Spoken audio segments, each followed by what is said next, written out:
وانت كنت تعرف ان نهر النيل هيعدي في الشيخ زايد؟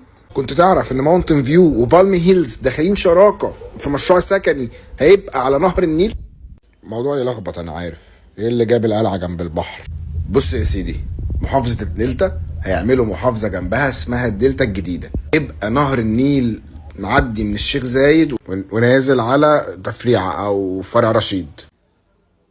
ليه؟ لان هم بيعملوا مدينة زراعية جديدة عشان يبقى عندنا اكتفاء ذاتي من بعض المحاصيل، والمحاصيل دي نبطل نستوردها من بره. فالدولة قررت تعمل كومباوند على النيل وادته لبالم هيلز وماونتن فيو، واظن ان كل واحد فيهم هياخد ضفة من النيل، يعني ده الضفة الشرقية ده الضفة الغربية. المشروع ده هيبقى اسمه جيران او جريان حاجة كده يعني، وهيبقى ده اول كومباوند سكني على النيل فيه فيلل وشقق. تبقى خدت ميزة الكومباوند على النيل وبعدت عن الزحمة بتاعت وسط البلد ورحت في الشيخ زايد. عقاري في مصر رايح في حتة تانية، والمشروع ده بيثبت لك ان العمود الفقري لاقتصاد بلدك هي العقارات والتطوير العقاري.